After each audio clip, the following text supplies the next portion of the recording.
जैसे ये शिवलिंग है, बहुत सावधानी से समझना, सावन का महीना है, बहुत प्रेम से समझिएगा।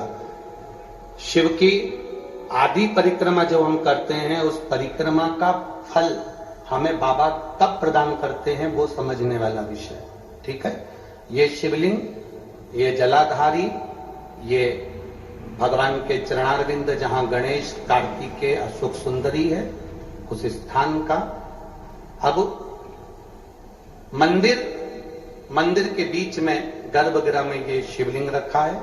हम जब परिक्रमा चालू करते हैं तो यहां से यूं गए और यहीं से हम वापस आ गए, वापस हम यहीं से आ गए। शंकर की परिक्रमा पूर्ण कब मानी गई? आधी परिक्रमा को पूर्ण कब कहा गया? शिव की परिक्रमा को हम पूर्ण कैसे मान सकते हैं? हम कहते हैं, हमारे शास्त्र कहते हैं कि शंकर की 3 परिक्रमा करो, या भगवान की 3 परिक्रमा करो, या देवता की 3 परिक्रमा करो। परिक्रमा का फल कब मिलता है? परिक्रमा का अंश फल कब मिलता है? शिवलिंग जलाधारी मंदिर के बीचों बीच।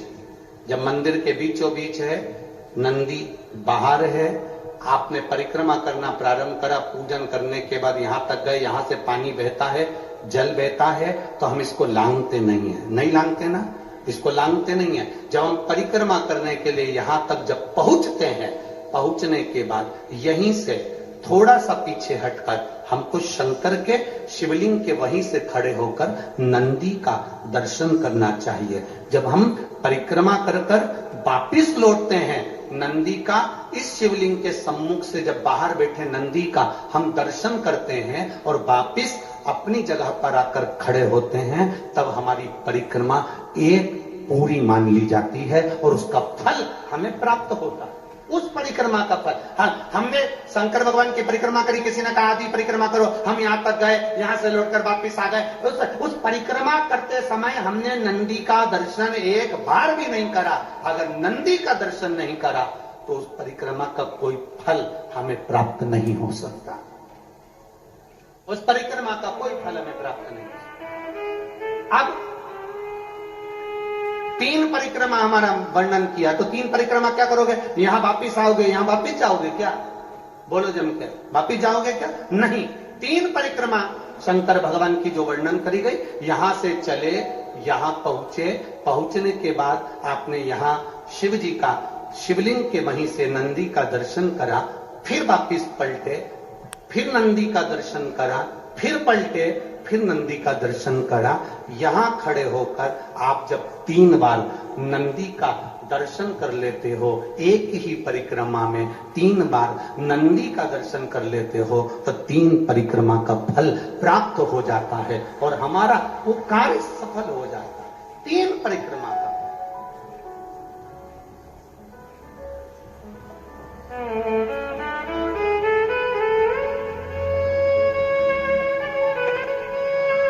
3 परिक्रमा का फल हमें प्राप्त।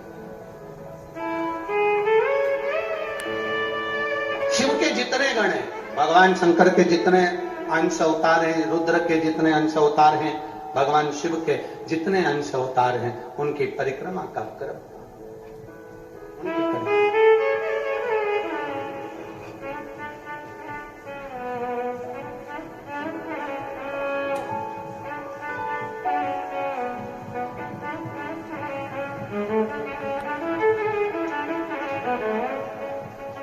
अरे सबका ये कल्याण करते भोले बाबा, सबका ये कल्याण। कोई दूसरा नहीं होगा, अभिमान तोड़ने वाला कोई दूसरा नहीं होगा, अपना होगा। ब्रह्मा जी को अहंकार थोड़ा सा आ गया, इसलिए ठाका लगाया। तब काल भैरव के कानों में शब्द पहुंच गया। लक्ष्मी जी ने भोजन कराते कराते कह दिया, भैरव तुमने अपना काम कर दिया, ब्रह्मा जी का सिर काट दिया। अब क्या ब्रह्मा के भीतर जो छोटा सा अभिमान भरा पड़ा है, जनमानस का कल्याण करने जा रहे हैं, पर भीतर से ये अहंकार आ गया कि मुझे संपूर्ण ब्रह्मांड में, संपूर्ण देवताओं में ये दिखाना है कि मैं कर सकता हूं। अब ये अभिमान सामने आ गया, इसका अभिमान कौन तोड़ेगा? तो इतने में काल भैरव ने कहा, माँ आप चिंता मत करो, इसका अभिमान तोड़ने के लिए अपना ही कोई व्यक्ति होगा जो अभिमान तोड़ेगा।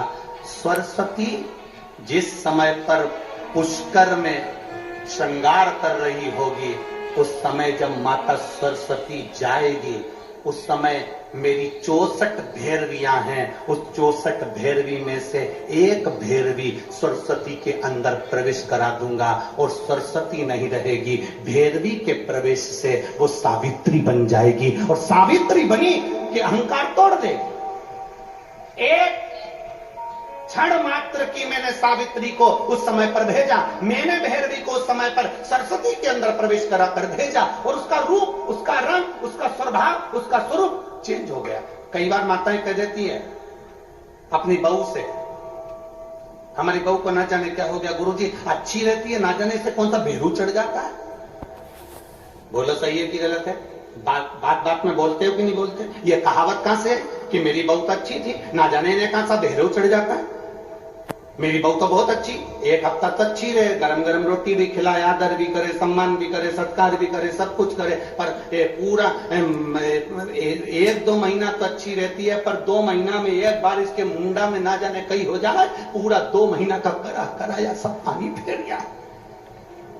इसको कौन सा भेरू चढ़ जाता है, इसको कौन सी भैरवी चढ़ जाती है, इसको क्या हो जाता है एकदम, इसको होता क्या है अच्छी, आदर करती है, बीमार पड़ जाओ तो हॉस्पिटल भी ले जाती है, सम्मान भी करती है, गाड़ी भी चला ले, सब काम बढ़िया कर ले, रोटी भी अच्छी बनाए, सब्जी भी अच्छी बनाए, सब काम जोरदार करे, पर इसके होता क्या है ये समझ में नहीं आता। तो इन्होंने पत्रिका ले जाके दिखाई, पंडित जी बताओ, पंडित जी बोले इनका गुण तो अच्छा मिला, इनका गुण तो अच्छा मिला है, कोई दोष भी नहीं है, बढ़िया है, पूरा 24-25 गुण, 27-28 गुण, जितना भी गुण है मिला तो अच्छा है। फिर तकलीफ क्या है? तकलीफ आखिर है क्या? तकलीफ कुछ नहीं है, तकलीफ एक है, जब हमारे भीतर अहंकार आता है, जब हमारे भीतर अभिमान आता है, जब हमारे भीतर कहीं ना कहीं लोभ, कहीं ना कहीं काम, कहीं ना कहीं वासना, कहीं ना कहीं तृष्णा, कहीं ना कहीं आसक्ति जब बढ़ जाती है, तो भैरवी का और भैरव का एक अंश कहीं ना कहीं आ जाता है, कुछ क्षण के एक अंश आ जाता है और वो सब साफ। जब हमारे भीतर लोभ जागा, बहू को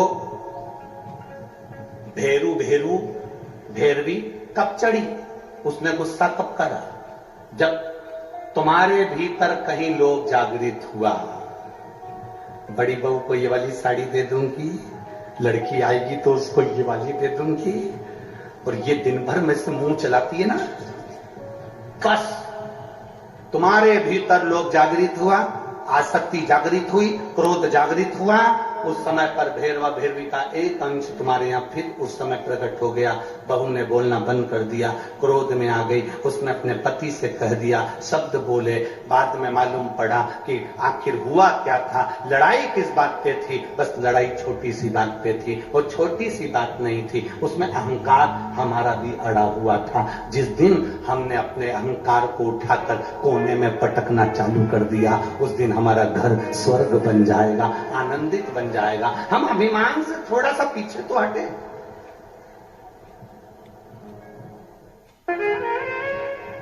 सब चाहते हैं मेरी बहू आए तो अच्छी आए।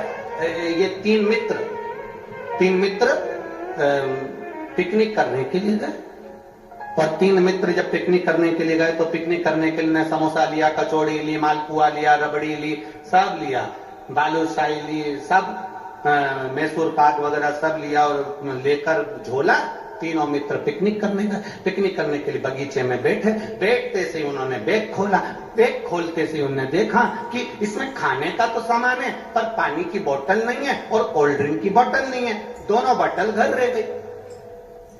अब इन्होंने विचार करा कि अपनी पानी की बोतल और कोल्ड ड्रिंक की बोतल कौन लेकर आए, तो इन्होंने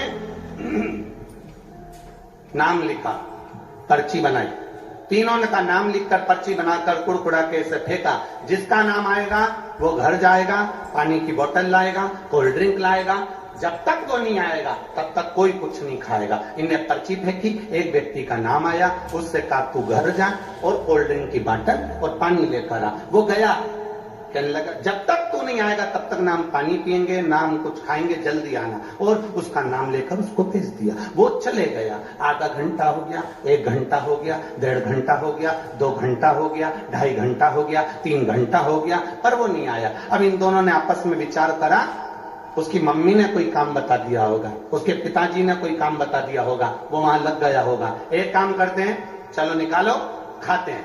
इन्होंने पूरा बैग खोला, समोसा निकालकर, दोनों खाने वाले थे। इतनी देर में वो पेड़ के पीछे से सामने आ गया और आते से ही बोला मुझे मालूम था तुम खा जाओगे, इसलिए मैं गया ही नहीं, इसीलिए मैं। वो इंतजार कर रहा था ये बैग खोल के खाए और मैं सामने आऊं। हम भी इंतजार कर रहे हैं, हम भी ये सोचते हैं जाएंगे, होगा, करेंगे, इंतजार करते रहते हैं, पर परमात्मा की भक्ति में हम रम नहीं पाते, भगवान के भजन में हम रम नहीं पाते। अचानक समोसा निकला और वो पेड़ के पीछे से सामने आ गया। हमारी भी ऐसी आदत है, जब तक हमारे जीवन में तकलीफ नहीं आती, दुख नहीं आता, कष्ट नहीं आता, तब तक हम भी महादेव के मंदिर नहीं जाते। जब दुख तकलीफ कष्ट आता है तब मंदिर जाना चालू करते हैं। शिव पुराण कहती है 1 लोटा जल लेकर आप अभी से शिव की आराधना में लग जाओ, दुख तकलीफ तुम्हारे घर से कोसों दूर हो जाएगी। फिर वो तकलीफ नहीं आने, वो तकलीफ नहीं आए।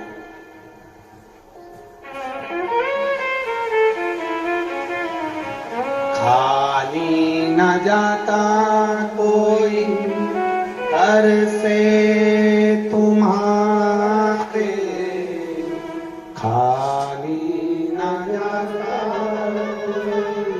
घर से तुम्हारे, मैं भी खड़ा हूँ नदी बाएं पर, अपने हृदय से लगा लो, लगा लो, गिरा जा रहा हूँ, उठा लो, उठा।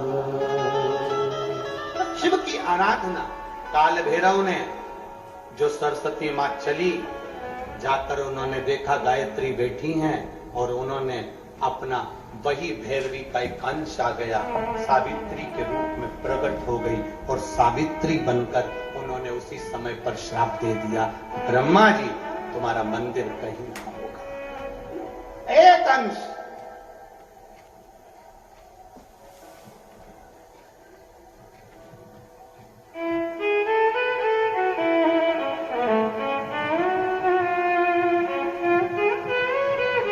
ब्रह्मा जी ने विचार करा, कारण क्या हुआ? मेरा सिर कट चुका है। ब्रह्मा जी ने विचार करा मेरा मस्तक कट चुका है, आखिर कारण क्या है जो मुझे श्राप लगा? वो मेरी पत्नी का। ये सरस्वती सावित्री बनकर मुझे श्राप दे दी, कारण क्या है?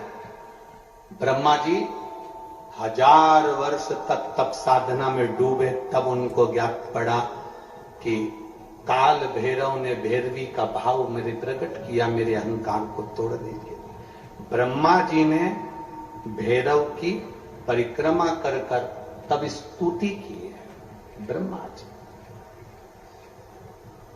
भैरव की परिक्रमा, हनुमान जी की परिक्रमा, भैरव की परिक्रमा, शंकर भगवान की परिक्रमा, शिव जी के जितने रुद्र अवतार हैं, शंकर भगवान के जितने अंश अवतार हैं, इन सब की परिक्रमा का भाव 3 परिक्रमा का। कितनी परिक्रमा? 3। काल भैरव, भैरव की परिक्रमा कितनी होती है? जम के बोलो 3। हनुमान जी की परिक्रमा कितनी होती है? 3। शंकर के जितने अवतार,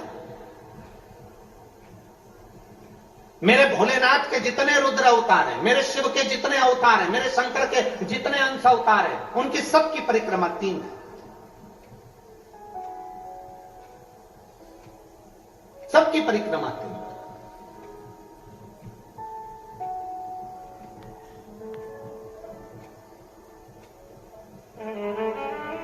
शिव परिक्रमा का भी भाव है, 3 परिक्रमा शंकर की भी है, पर पूरी नहीं। कैसी? आधी। आधी भी कैसी? प्रत्येक शंकर की परिक्रमा का स्मरण होना चाहिए आपको। ये समझे जरा, बहुत अच्छी तरह से आज कथा निकली है तो उसको समझ ले।